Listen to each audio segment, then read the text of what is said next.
Hi, this is Julie Murphy. I'm with Arizona Farm Bureau, and today is Friday. We're close to the 10 o'clock hour, so it's talk to a farmer, talk to a rancher, and in this case, talk to our wine growers, winemaker families. And today I'm here on the Keeling Schaefer vineyard, and Jan Schaefer and Rod Keeling are my victims today. But no, my guests for today's, we are doing a wine series. We started about a month and a half ago, and we've now conducted 5 of them. You guys will be our 6th. And we're going all over the state. We've been up north, we've been down south. We just realized, Joel and I, that partners with me on this project, that we'll have made it to all 3 of the AVAs, the Arizona viticulture areas. And one of the ones that we'll do next will be, because we're in the Cochise County, or the Wilcox AVA with you guys, right? Actually, we're just outside the Wilcox AVA. Okay. Our appellation is considered to be Cochise County. Cochise County. It's not a big difference, but it's a little. It's a little different. Difference. Because we're actually fairly close to Pierce. Joel pulled it up on AI, and we learned all about the history of Pierce, Arizona, and how it's now kind of a little ghost town. But it's wonderful being out here, and it's wonderful hanging out with you too. And I've had your wine, and it's absolutely wonderful. I'm excited about what you guys are doing for the future and your plans. But I'm going to start asking a question of you first, Rod, and your ag background. So you basically are a Pinal County, Casa Grande, Arizona farmer, at least your family. Mm-hmm. And what made the shift from traditional crops to wine grapes? So give me your story. Well, I really never planned to be the farmer. I mean, there was opportunities, that came up, and I had 2 other careers before I got into viticulture. And I will say that, my brother has farmed my grandfather Montgomery's place in west of Casa Grande for about 55 years with his sons and now his grandson. And, he's been a tremendous help for our project here. Just the basic farming techniques and knowledge that he's been able to share with us has helped us a lot. And but I loved working on the farm when I was in high school. I loved driving the tractors and all the equipment. And my mom's brother, Uncle Cecil, took over from his father, and unfortunately he got cancer in 1974 and passed away. And my brother came down to run the farm. And so my brother's been pretty much the farmer in Casa Grande.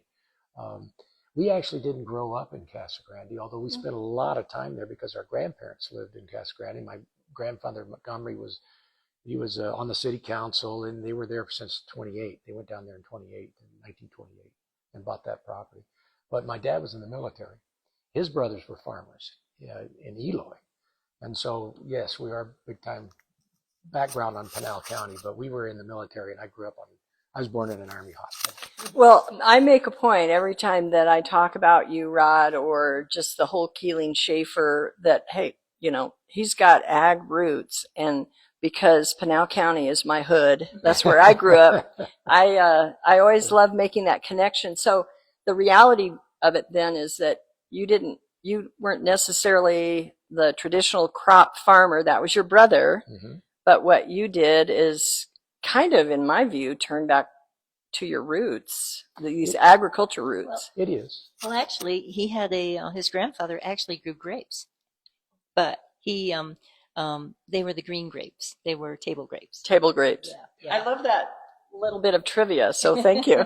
Yeah, I remember when I was just a little kid, and he'd take us out he had this little test vineyard out at the Stanfield farm, and he never really got very big in grapes, but he could grow anything. He was one of those guys that he just knew how to grow stuff. And this was back, he started farming in 21, or maybe even earlier than that, in Glendale, and then they moved over to Gilbert, and then they found a farm in Casa Grande they could buy. So your family's been farming in Arizona for over 100 years Yes. then, Yeah. if 1921. And then the Keeling side, my grandfather Keeling was more of a rancher. And they ranched in New Mexico, and then they came over here and they ranched in near Coolidge, which didn't exist at the time. So I would say near Florence. And they had a desert ranch there. So yeah, it's the background family-wise is pretty. There's a there's definitely a genealogy there that is Arizona farming. You're definitely embedded. So I'm going to ask the next question then, starting with Jan. And what inspired you, despite, I wanted to emphasize your ag background, but what inspired both of you to get in the wine business? Well, Rod had an experience where he basically tasted a good wine. He used to drink wine out of a box when I first met him, and I upgraded that slightly, but we decided that we would try to actually make wine at our home in Tempe. So we used to go to Al Buell's vineyard, and Rod would come back with grapes. We'd have our neighbors over. We used a drill bit, ground them up, and actually made wine. So we've been making wine right from the beginning of our marriage, but in our garage. So, and then we decided that we had to go bigger. Okay, so we came down here on a hiking trip, had a great time. Rod showed me the most beautiful road in Arizona, which happens to be Rock Creek Lane. And we saw this property. It was for sale. We liked it. We said, we're going to talk to the broker on the way home. That's what we did, and here we are. I love it. So what little caveats do you have to it? What was that? I love, Jan, that you pointed out. You really had an amazing glass of wine. Mm-hmm. What was that, and when was that? Well, it was probably about 1996 or 95. I had a president of the downtown Tempe community, which is I worked for, and his name was Roger Egan, and Roger had been a restaurant guy. He designed. He thinks he's touched about 200 restaurants in his life, and he was a big wine guy, and he was from California and Idaho and some other places, from all over. But he had a big restaurant in California and he was kind of at the beginning of the wine industry over there. So he was kind of inspiring to me, and he took me down to when they opened the very first P.F. Chang's. It was the second P.F. Chang's in the chain, and they had a wine bar, and we just didn't have wine bars in Phoenix back in the 90s.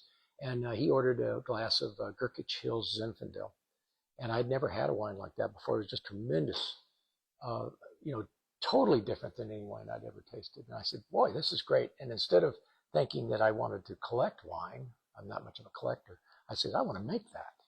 And so that's where we started our little journey. And this little journey has become a big journey, mm-hmm. and a lot of work. And so the next question is, it's not easy from my outside perspective looking in to grow grapes. Why did you end up, you were living in Tempe, mm-hmm. why did you end up out here in the Cochise County area? And I'll let you start, and then you can add to it.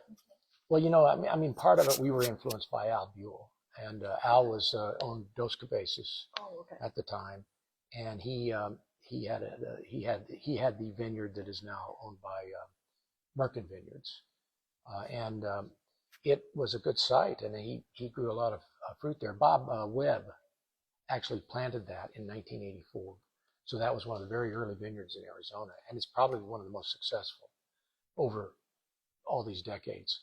And so we learned a lot from Al, and he was very supportive, and he'd sell me fruit, and we'd go home and make the wine like Jan talked about. But ultimately, those are the kinds of things why we came to Cochise County. We went down to Sonoyta and looked around because that was kind of the earlier place. I could not live there because the wind blows all the time. Yeah. Okay. It blows here a lot too, but not nearly as much as in Sonoyta.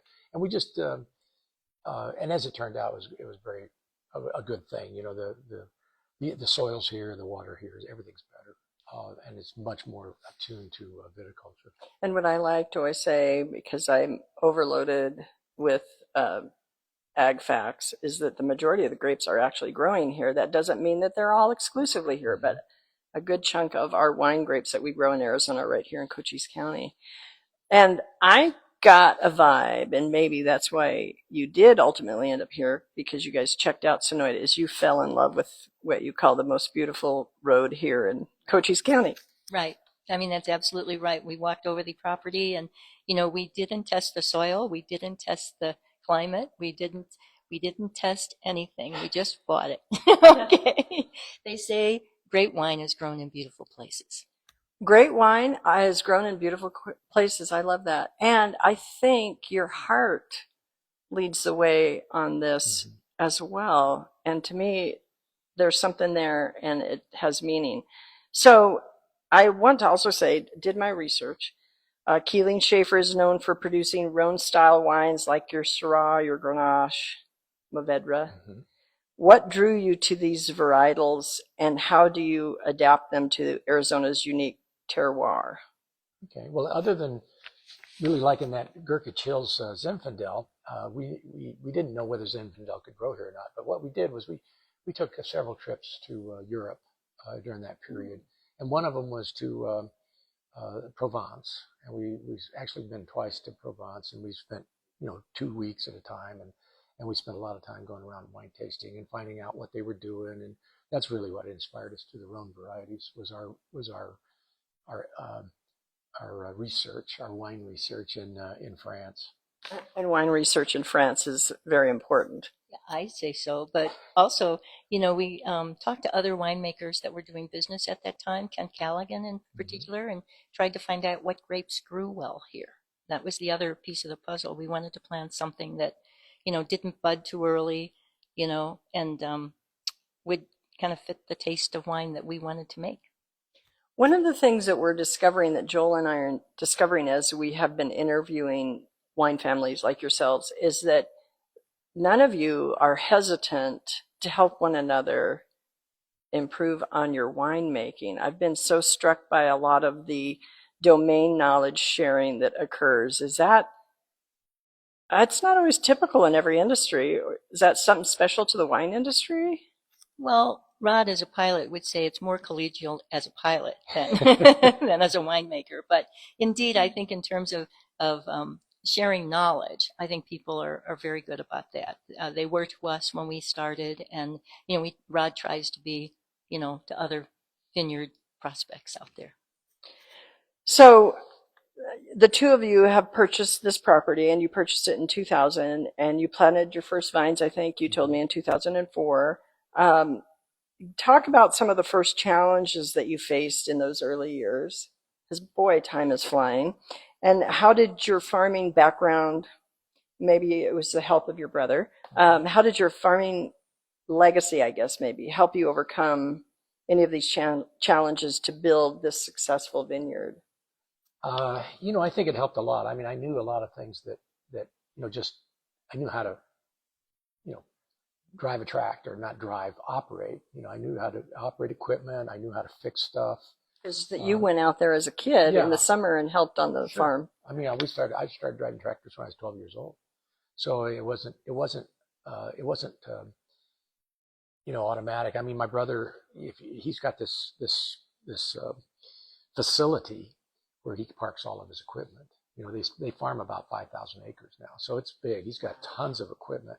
And it's kind of funny. I can take you out to my equipment yard right now, and I can show you all the pieces that he gave me because they were too small for what he wanted to use them for. I love it. So I got lots of free stuff.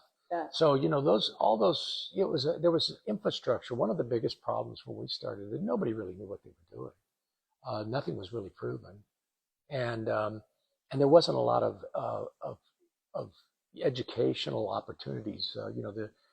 Dr. Mike Kilby had just retired from the University of Arizona, and he was the viticulturalist for the state, and so he was gone. I remember him. And he was helpful to us. We went to one of their early workshops, but there was kind of a gap between him and the next time the university got involved in viticulture, and it was a big gap. It was probably 10 or 12 years, and they finally hired.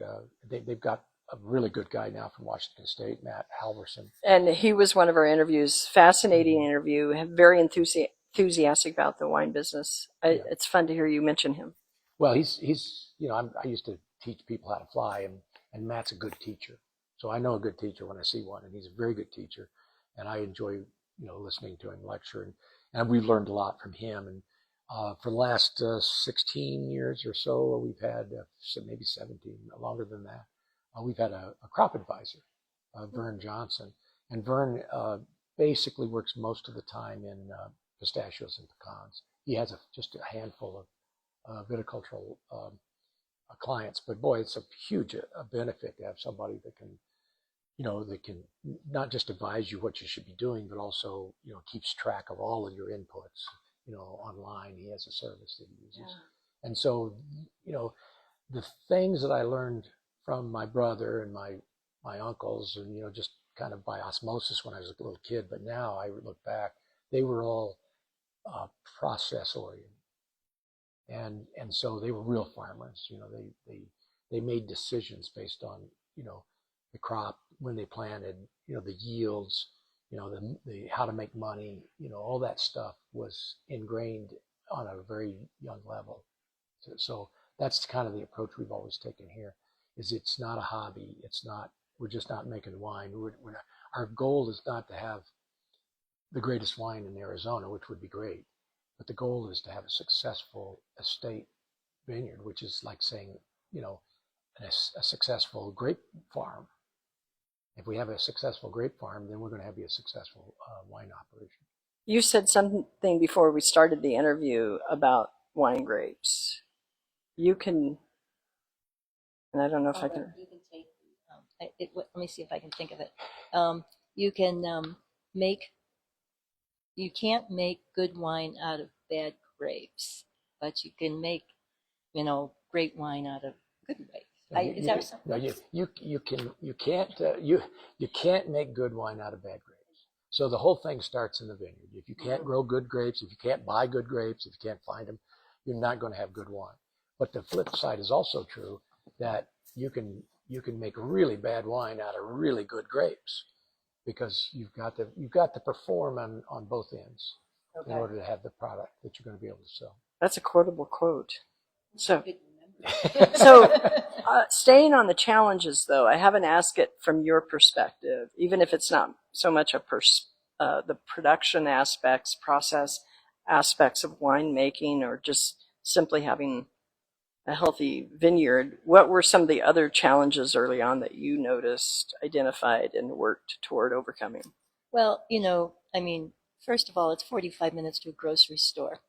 And I had worked, as an executive, for many years, and I cooked, but I didn't cook that much. And so that was a problem. But in terms of the vineyard, just seeing Rod go through, we didn't have the proper equipment entirely all the time. Our equipment would break, and we didn't have all these contacts and things that you need to kind of build up your knowledge of who to call. So I miss just, being around people as much as we used to. So those are all hard things, but I've kind of gotten used to it. I like my solitude now. And the kids keep coming down, so it doesn't happen all the time.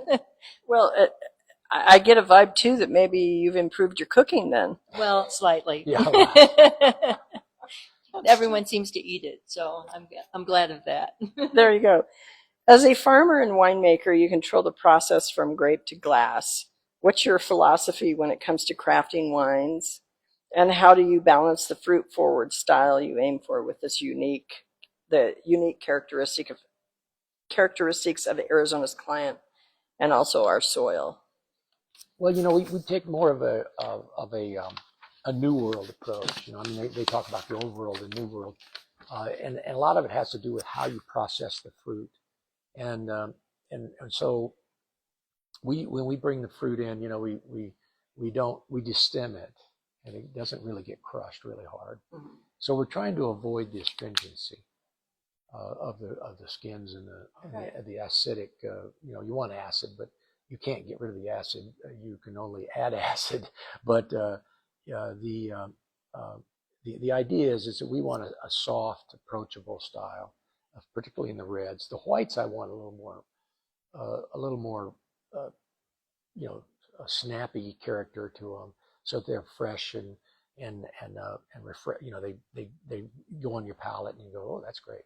But the reds, I'm much more of a big kind of soft red person, and so what we found is that the way you deal with the grapes when they come in on the crush pad really determines a lot of it, and how you ferment them. And you know, we cold soak the fruit before we start the fermentation for about 2 days in most cases, and for the reds, and so you're just trying to. That's how you kind of break down all those astringent characters of wine, and we do all those methods to try to do that. And it's not that much different. I think there's a lot of winemakers in Arizona that kind of take that same approach, maybe not to the extreme that we have, but it does set our brand apart to some degree. And from your perspective too, on just the, you know, wine grapes and the making of the Keeling Schaefer wine, you just mentioned something that sets you apart. What's some of the things that you see? I think Rod just tries to take the grape and, you know, let its character come out. He doesn't manipulate it like a lot of winemakers do and add this and that, you know, add experiments. He doesn't do that. He just tries to keep it simple. And one of the things that people always say is that Keeling Schaefer wine smells great.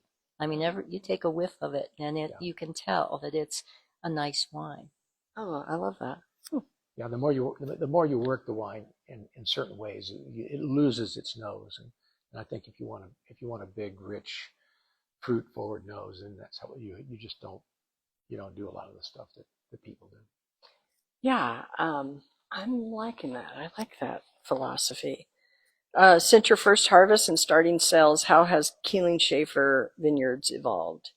Are there new varieties, techniques, or goals that you're excited about for the future of your winery? First of all, every piece of equipment we own is broken down. That's all. That's life of farming, right? Yes, it is. You know, I mean, I think we started off with two wines. We had a Grenache and a Syrah, and those were the first wines we made in 2005 that were commercially sellable. You know, they were legal. You know, they weren't homemade. And after that, you know, we just started adding, making different blend. We came up with a blend called Partners. We started doing a premium line, which is, we have 4 of them now, I think. Is that right? And they're all oaked. You know, they spend more time in the barrel, and they typically have some new oak characters to them. So, you know, we just kind of kept evolving from one, you know, little baby step to the next baby step. And, you know, we were just really surprised because, you know, '05 was our very first vintage. '06, it's kind of funny, Jen has this story, but with AJ's in Tucson, he said that the '05 Syrah was, what would he say? Technically correct. It was technically perfect, but he would still take it. So he started selling our wine, but I don't think he liked it. Yeah, but we got off to, there was nothing, there were no flaws. That was it. There were no flaws. He was a great guy. I cannot remember his name right now, but Rod says, well, you know, we're done producing. You got to go sell it. And I said, what? I got to go sell it? So, you know, since I was in economic development, you know, I'm sort of the salesperson. So I started calling on, you know, I said, well, if we could get an AJ's, we would have some credibility. AJ sells fine stuff. Mm-hmm. So anyhow, so that's where we went, and we worked with AJ's for a long time, you know, and then I don't know, well, we have a distributor now. So. Yeah, so he basically distributes our wine. Way cool. I love that story. But, you know, I mean, the shocking thing was in 2006, our Three Sisters Syrah, which was just 1 year from the 2005, was selected by the Wall Street Journal as for the presidential taste-off between Obama and McCain. Oh, how interesting! And we represented the state of Arizona, and we won the taste-off over the people from Illinois. So that couldn't have been too tough. But I don't know that much about Illinois wine, so I shouldn't say anything good or bad about them. But we got right off the get-go, and then the '07 Three Sisters Syrah was rated 89 by Wine Spectator, which was the first 89 that anybody had gotten in Arizona. So it's been a process over time, but we were really lucky on the early days. I say lucky. I mean, the program, we still didn't know a whole lot. We made a lot of mistakes, but it definitely put us in a position where we can move on. I can remember a time where we lived over in the little wine tasting room, and we were out pressing wine, and the press that we had at the time made an incredible mess. And so, I turned around and said, I'm going to go in and make some lunch for us. So I go up, and here's this truck pulling in with a guy, and he walks out. He says, I'm the Cochise County Health Inspector. And I thought, oh my God, why would he come on this day? So he goes around back, and I mean, everything was, he just wanted to see that we had a three, sink. Stage Yeah. Three compartments. And what else did he want? I can't remember. Hot water. So we passed. That's awesome. Yeah, but we made a couple hundred cases for for those years, and it started to take off. We were selling in the grocery store, and we did not have a tasting room, so almost everything was distributed, and that's kind of influenced us to this day. But we opened we found we'll talk about it a little later, but we opened our tasting room in 2010, March 2010, and that started a good retail base for us. It's in downtown Wilcox, and we got our distributor started about the same time, maybe a little earlier, 2007, 2008, 2009, and we're in about 300 stores. That's awesome. In Arizona. Yeah, it's actually not hard to find. Yeah. So it's been a progress, and so the business has been reasonably successful, and so we just keep buying tractors and new stuff, and I need a new car. Jan needs a new car. Yep. And that you have 18 different varieties of grapes is what I think I read on the website. Did a little bit of my research, and I noticed when we came in to your favorite road here in Cochise County. It doesn't look quite the same. It's a little dry. But I noticed that you've planted some new vines. We've been in, we planted this vineyard here in 2004, and we planted the vineyard down the street about a half a mile towards the highway. We planted that vineyard in 07 and 09, and we really haven't planted anything since then until 23. And in 23, we took on a project. We bought a lot next to us, and then my brother came in and he bought the lot next to that. So now we own everything between the two vineyards except for one little 5-acre sliver. And the idea was to expand the estate, the farm. And so 23 we planted about 5 acres, and in 24 we planted 5 acres, and this year we planted 7 acres, and next year we're going to plant about 6, and that'll be that. And did I hear you? We were discussing, you guys will probably get to be generational because possibly some of the next generation is taking a keen interest in there's two options. The wine business? Everybody asks that question, what are you going to do? You guys aren't exactly young. So, there's two options. One is obviously to sell put it on the marketplace and sell it. And that's one reason why we're so serious about the whole package. We want a place where people can live. We want a place where people, can make wine. We want the whole estate deal. But the fact is that, we can either sell it or there may be a successor. And, we've got 3 kids, 3 adult kids. They're pretty smart. And any one of the 3 could take it on. But we might have to last a little while longer until they retire from their jobs because they all have careers. I've got 2 nephews that are farmers in Casa Grande and Coolidge, and both of them are kind of interested in the business. So it's always possible that we could have a successor, but we'll see how that all works out. I mean, we don't have the black cloud over our heads saying you got to do something right now. And so we're just going to keep going. And that's when we finish this expansion program. I think that's probably, we're not going to expand it. We're not going to be looking to expand it anymore. Now the successor might want to, but we're not going to. As past president of the Arizona Wine Growers Association, you've seen the state's wine industry grow significantly.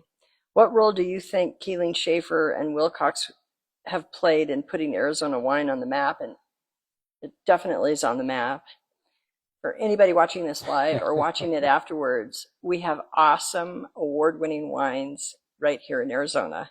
And where do you see it heading as an overall industry, not just with what Keeling Schaefer is doing?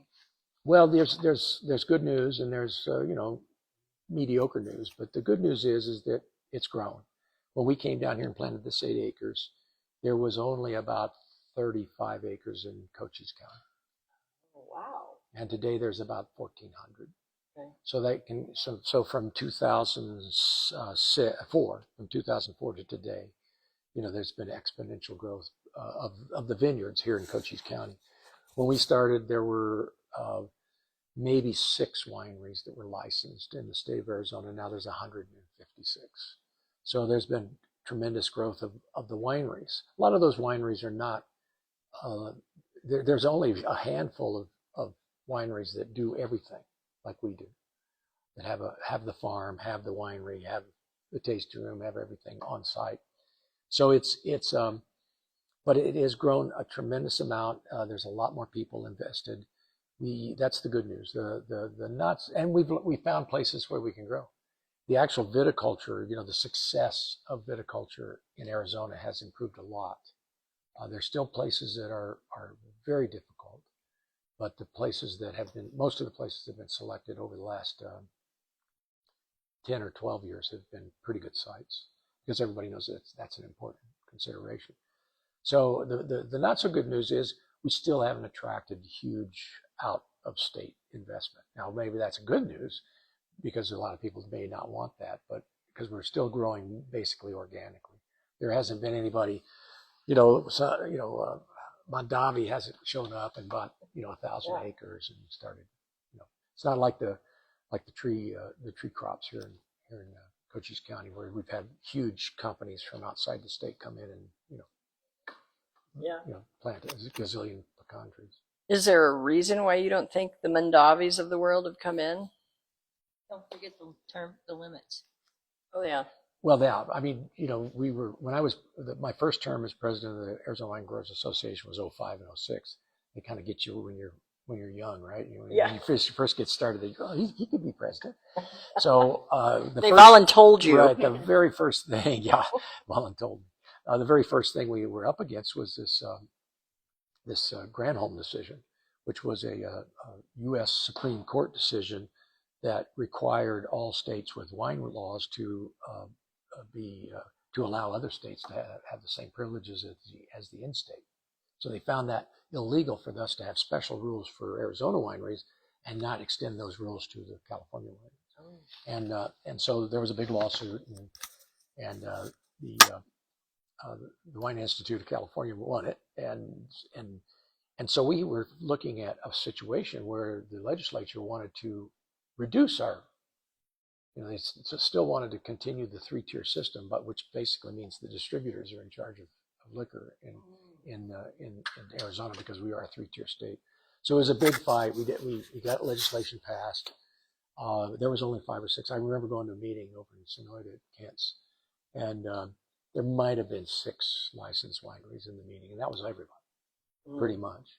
And we hired an attorney who there's no way we could afford him, but we won, and he waited for his money for about 5 years. He loves wine. Yeah, he's a big wine guy. Unfortunately, he's gone now, but he was wonderful. Yeah, Bob Lynch, and he was a big wino, but he was also a water lawyer, and so we learned a lot from him, and he was very helpful for us early. And you won. And we won. Yeah. But that's only one battle. But we still didn't get the capacity limits.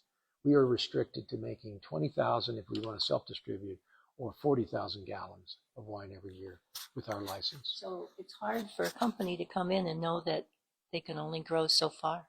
Yeah.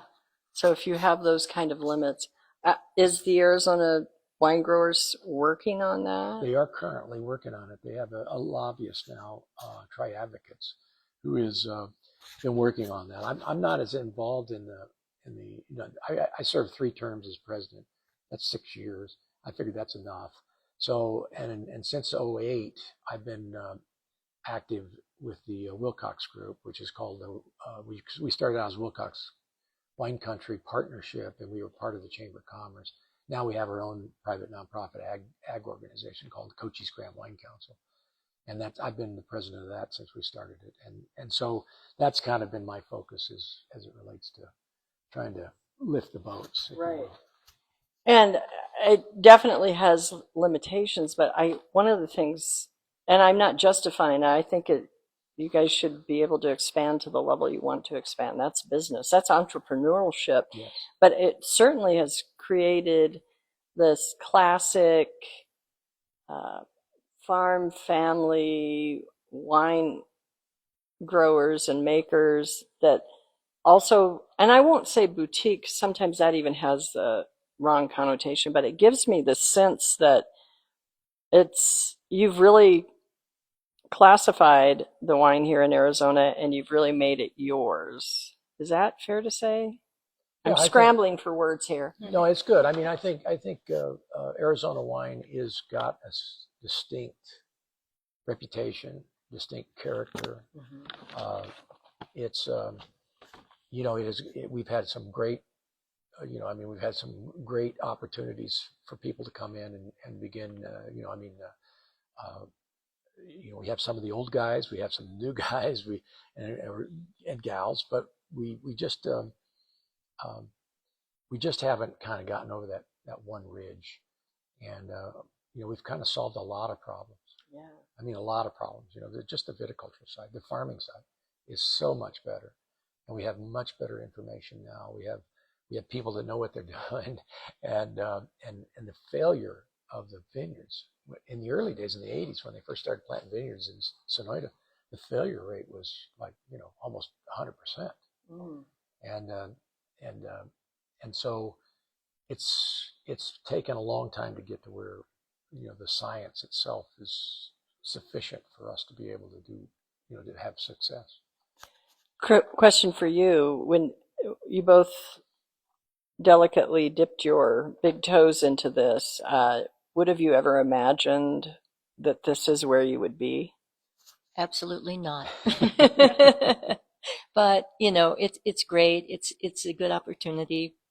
It keeps the tradition of Rod's family going. My own family had been farmers, and raised on a farm in Missouri. Oh, cool. Okay, but they didn't like the farm, Yeah. so they moved to the city. So I was a city girl, Yeah. So I do miss the city. I miss the conveniences of the city, Yeah. but I like living here. I mean, it's beautiful. You wake up in the morning, we have the windows open, the birds are singing. I mean, it's quiet.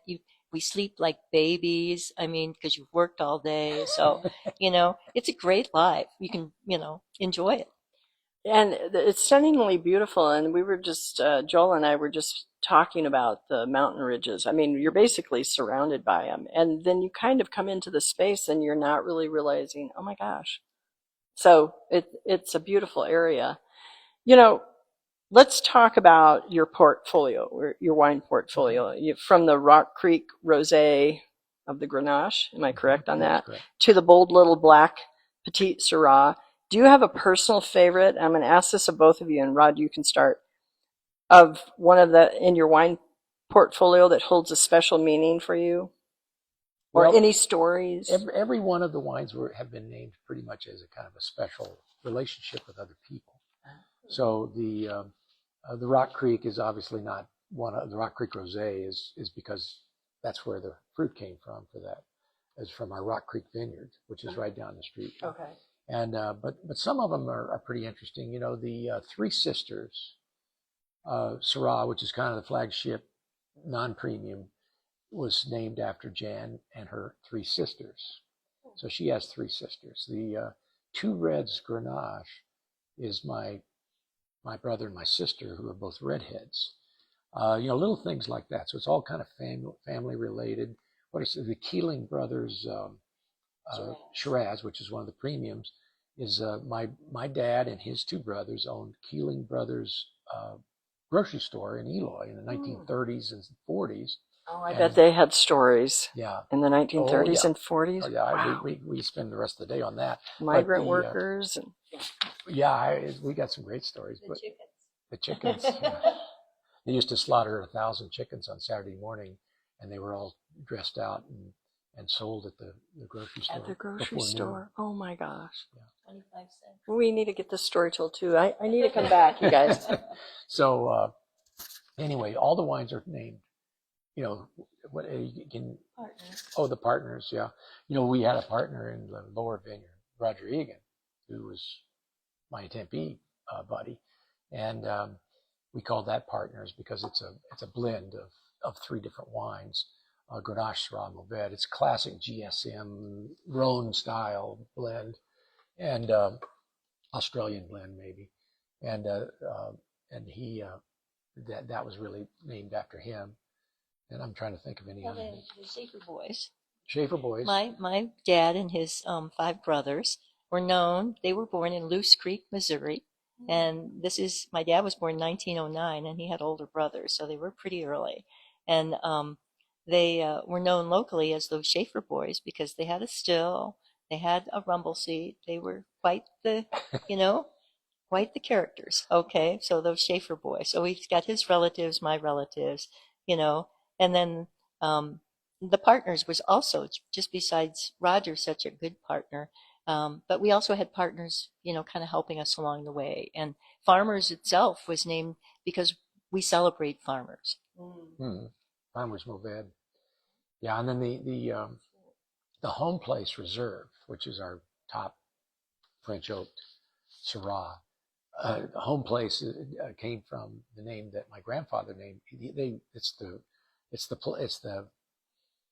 the 160 acre piece west of Casa Grande that they bought and lived on most of until they moved into town in the early 50s. And that would be the homestead place, right? I mean, I don't think it was a homestead, okay. But it was.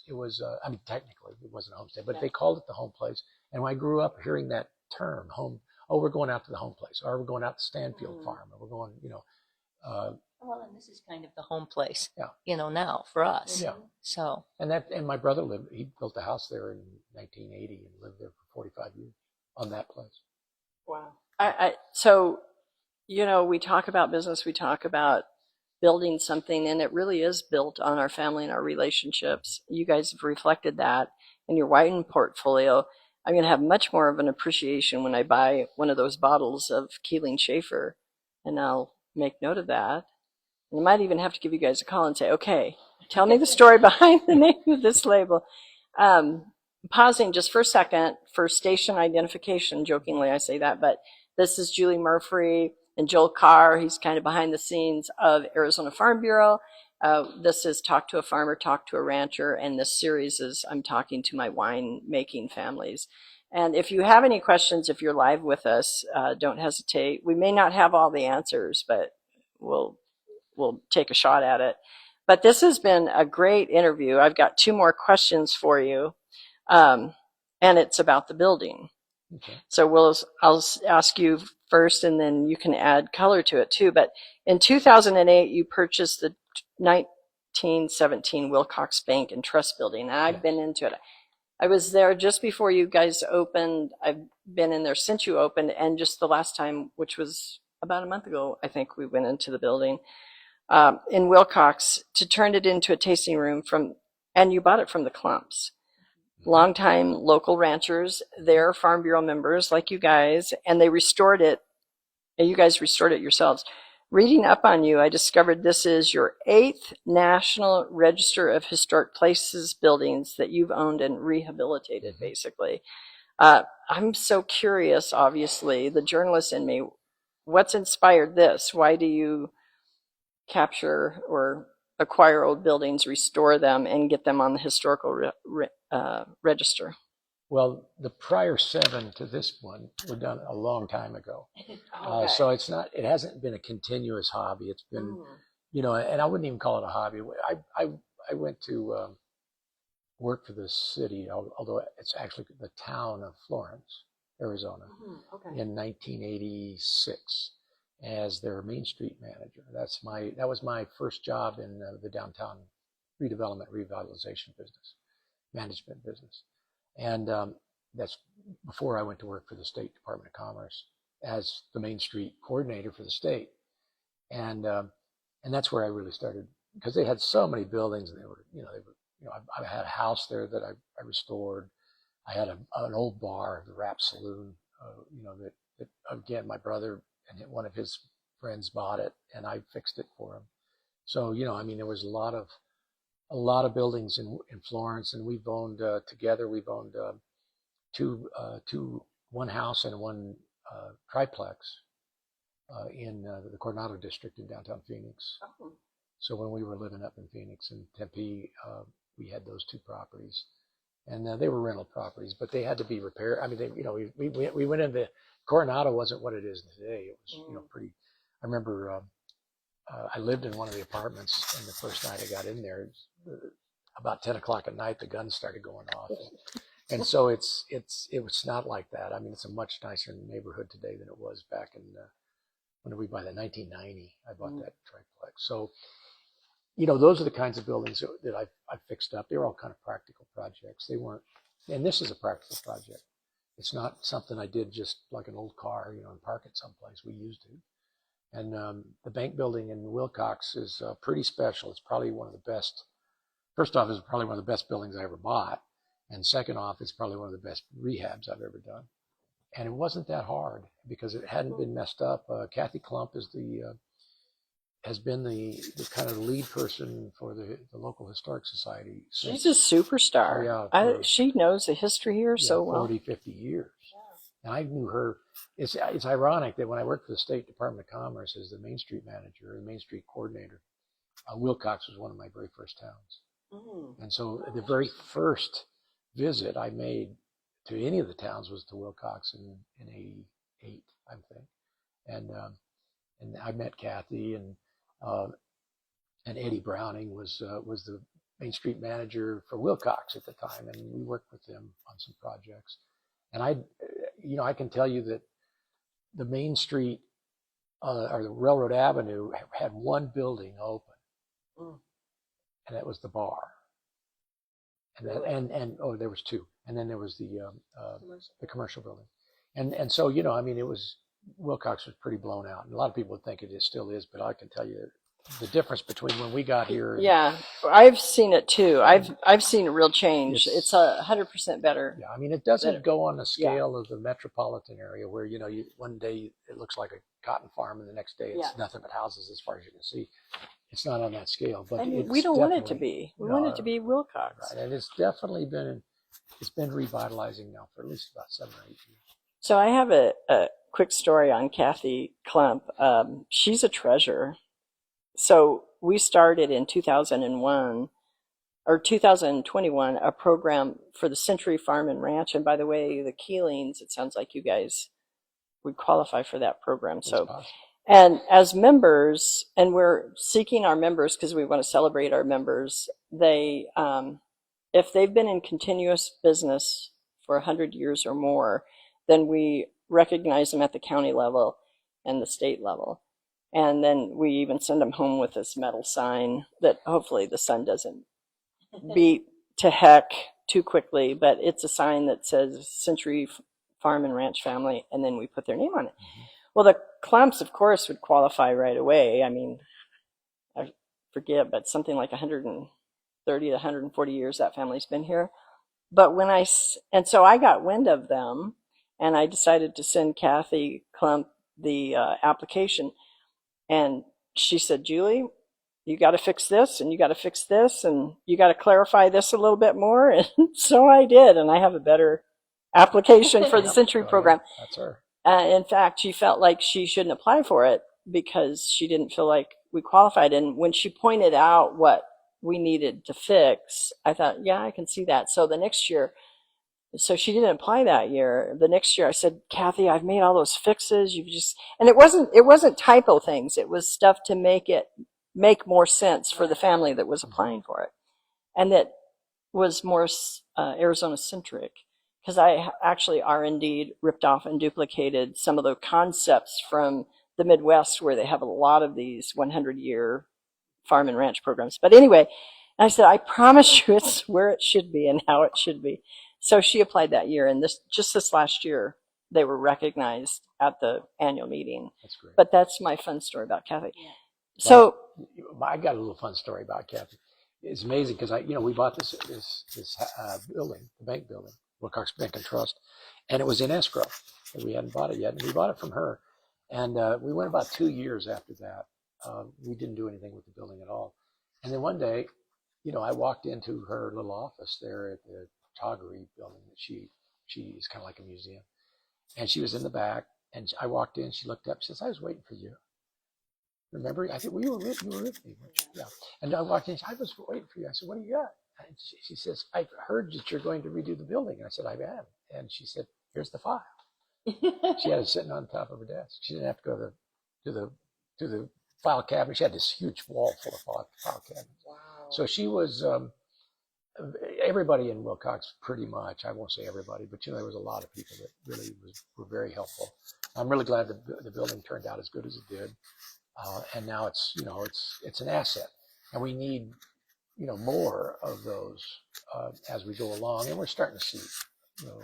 But like I said, it's slow, but it's happening. Well, and we bought the Soto building next door. Right. And when we bought the building, we went in to see Kathy, and she was right there. She had all the information, the pictures, anything that there was from the 1890s. So, we haven't got it started too much yet on that.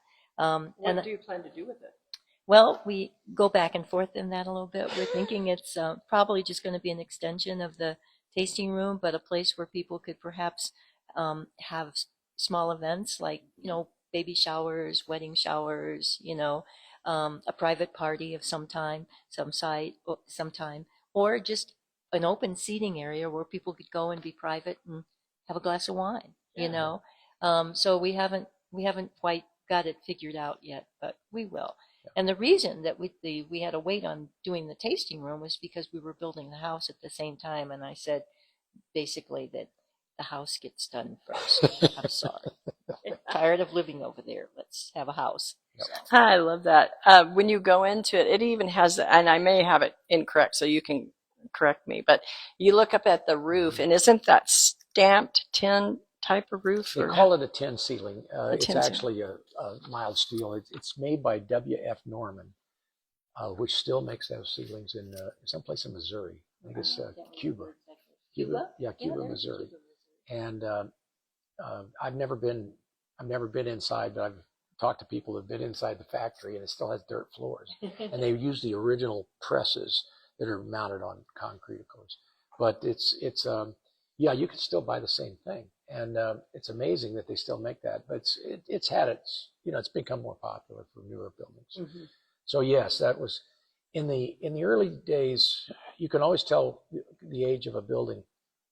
Not so much in Wilcox, based on when the railroad showed up, because then you start seeing, finished good stuff. The Soto building is older, and it has a wood ceiling, and those wood ceilings, we've been talking about, everybody asked me, are you going to put you're going to buy tin ceiling to replace that ceiling? I said, that ceiling's 130 years old. Yeah. And I'm not going to tear it out. But it's interesting. Rod had to. In the old days, I guess, is for insulation, they used dirt. So there was how many tons of dirt you had to take off and actually there were beams coming down from the ceiling, and those beams, finally straightened out because they they came off the ground. They came off. Somebody, the ceiling was sagging, and so somewhere in the past they put a row of structure, to hold up the ceiling. We took out 25 tons of dirt out of the ceiling by hand, and then 25 tons. 25 tons, and then it wasn't insulation at the time. Actually, Sonoran houses were made, or Sonoran buildings were made with a mud roof, and that's how that was the deck. That was how the water ran off of the mud deck. It wasn't very effective because it leaked all the time. But when we got all that weight off of that ceiling, it just popped up, and most of the posts that were down to the ground are now off the floor. How wild! So it's old buildings are fun. Yeah. But it's we'll see. I mean, it'll be the last one. I think this one will be the last one. We'll get to it in the next year or two. But after we finish the vineyard. Congrats on making them worthy of the National Register of Historic Places. And I love old buildings. Anytime I go into one, I'm like, what's gone on here, the mysterious and the exciting and the not so good. Yeah. It just, there's so much that the walls could tell us if they could talk. They Yeah. could. Yeah, Mhm. they could. I mean, it was a bank building. It was built for that purpose in 1917. But I'm pretty sure it probably closed in 33, and was never a bank building again. But there's been a lot of different businesses in I bet. Well, where can people get your wines, including talk about the wine clubs? With Well, we have a wine club. Anybody can join. You can join as a 4 bottle a shipment, or 12 bottles a year, 18 bottles a year, and you get a concurrent discount, 15%, 20%. And the real perk is that, we do invite our wine club members to the vineyard here for 3 events during the summer. We have Bud Break in April. We have Veraison when the grapes start ripening in July, and then we have harvest in September. And we always have someone come out and cater, and we have an open bar, and you know, um, I don't know, it's just a lot of fun. how So, many people show up? well, we've had anywhere from 50 to 110. Awesome. I mean, people are busy. It's just Yeah. however many show up. there. But it's always, they can order wine if they want to and take it. Rod usually does some sort of a program, either barrel tasting, or he's done a blending session where they help determine how we're perhaps going to make a wine in the future. Some interesting things, and it's good discussion. It's not programmed. I mean, you can do those things, or you can sit with your friends and enjoy the day, which a lot of people just decide to do. It's fun. Are they coming from all over the country, or do you have Mostly Arizona people, but we do have all over. We've had people they come here part-time, but from Australia, from Colorado. I mean, we ship our wines, to other states, and not to Australia, obviously, but they have to come and get it here. But they're delightful people. We've had really, good people join. It's been fun. Yeah, we've got maybe 600 or 700 people in the wine club, and they're mostly couples, so that's like 12 or 1400 people. So we and a lot of them they communicate. They come to the tasting room. They can pick up their wine if they want. Yeah, I know it's a pretty laid back kind of organization. Well, that's great. And then you said that your distributor has it in something like 200 stores, I think you said? Yeah, I think we're at least there right now. We're in they're grocery stores now. They have categories for their stores. So this store might be A store, this B store, C store, and we're in Safeway, we're in Albertsons, we're in Total Wine, we're in World Market, Cost Plus World Market. Right. Those are the big ones. We've been for years. We were in Costco in Tucson, but we're not in every store. We're not in every Safeway. Safeway is probably our number one retailer right now, and we're not in every Safeway Albertsons, because there's a certain category of store gets them, and they're selling a lot of wine. I mean, it's there's probably about 80 of those, and then the rest of them. And we've got little shops, and Mike does a great job. Right, and he goes. I mean, he has someone that goes up north and distributes our wine up there, and there's a lot of smaller shops that have it. I don't know. Have you bought it any place special we haven't mentioned? Where I have purchased it is Wine and More, Mm-hmm. and the other one that you just mentioned, that's kind of like World Market. Yeah. And then I bought a couple bottles from your tasting room, I think is the other place, but that's at the tasting room. Sure. So, but it sounds like I've never had a hard time. A lot of times I will go into a store, and then I also know that there's some like independent stores that feature, or Mm-hmm. I don't know if they're exclusive, but they feature Arizona wine. But I can always go in and say, hey, do you sell any Arizona wine? And I may, no judgment here, please, anybody, but it's either Keeling Schaefer, Callaghan, I see a lot. Dos Cabezas, I see a lot. And now my memory's not serving me, so that's why you can't have any judgment, anybody. But I definitely, when you ask whatever retail store you go into, if they carry any wines, they're there. Yep. And I think it's getting better. So it is. It's getting a little better. I mean, we've kind of gone up and down over the years. There's been better times and less, but we're finally starting to get, ensconced in it. It's hard to sell our wine to big corporations that are headquartered someplace else. That's, I mean, Bash's was a great a vendor of ours for many, many years. And now, of course, they've sold it out, and they've been acquired, and so it's just different. Riley's, I think, owns them. Yeah, somebody else is making those decisions. Right. Yeah. Well, listen, thank you so much for taking the time. I know I've stolen a lot of time from you, and I treasure it, and I really appreciate both of you telling me your story. I think we've got a lot of insights here, and you're going to be added to, this is now our 6th interview, and I've got a couple more coming up, so I'm very excited about that. But for those that have joined us live, and for those that will watch this later, just know that while it will also be on our Instagram account, the AZ Farm Bureau that you may have come across right now, it's also going to be loaded up on YouTube, and then we share it to our azfb.org page, or Arizona Farm Bureau website. We want to make it easy. A lot of people that said, Julie, I'm not on social media, so we've made a way for you to view it as well. And thank you so much, and we'll see you next Friday somewhere else in Arizona talking about farming and wine.